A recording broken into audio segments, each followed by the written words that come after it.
This is The Scoop for Monday. I'm Sean Canan with the WMNF News headlines. A Florida man convicted of killing two women whose bodies were found in a rural pond in 1996 is scheduled to be put to death next month under a death warrant signed by Republican Governor Ron DeSantis. The governor continues to set a record pace for executions. Samuel Lee Smithers is scheduled to die by lethal injection on October 14th at Florida State Prison.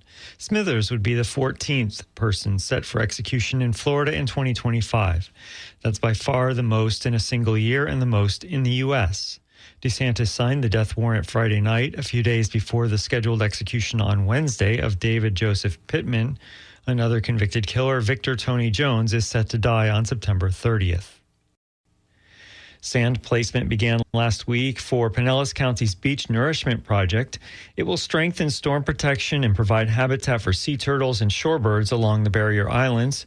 But WMNF's Chris Young reports not all Pinellas County beachfront homeowners are on board.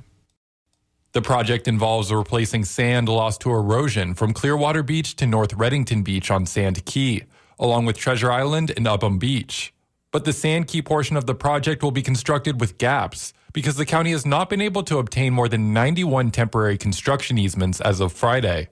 Pinellas leaders say some beachfront property owners were worried that a dune would be too high, and some incorrectly feared that signing the easement would make part of their property publicly accessible. Others are not full-time residents and don't pick up the phone. But Brian Scott, chair of the Pinellas County Commission, says this could leave folks vulnerable. If you don't have contiguous easements the entire length of the beach, you've got a piece of Swiss cheese. If a lot of water comes through here, it's going to go to the right and left of the property without sand in front of it. During this construction, Pinellas officials say several beach access points might be closed. To see which, visit WMNF.org. Chris Young, WMNF News, Indian Rocks Beach.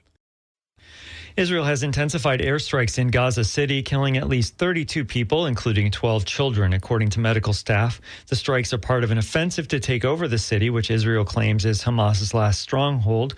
Despite urging residents to evacuate, hundreds of thousands remain, facing famine and dire conditions. The United Nations reports more than 100,000 people have left since mid-August, but many are stuck due to high costs and limited and overcrowded areas to go to. A UN initiative to bring temporary shelters into Gaza said more than 86,000 tents and other supplies were still awaiting clearance to enter Gaza as of last week. Thousands of students who plan to attend U.S. universities this fall are among those impacted by President Trump's travel ban on 19 countries. The Trump administration cites high visa overstay rates and national security threats for some of the reasons for implementing the ban. But many of the affected students say they were excited to get an education or conduct research in the U.S. Students often spent considerable amounts of time and money to earn acceptance letters from universities. Now those same students must look elsewhere as their academic plans are completely derailed. Florida legislative budget leaders expect lawmakers to remain fiscally responsible next year with a less certain economic environment on the horizon. State economists told lawmakers that general revenue projections should be up slightly next year. That was during a Friday meeting of the Joint Legislative Budget Commission. However, without altering current levels of spending, shortfalls are anticipated in subsequent years. General revenue is closely watched because it's a major source of money for schools, health programs, and prisons. House Budget Chair Lawrence McClure says lawmakers will continue to look at ways to save money during the 2026 legislative session.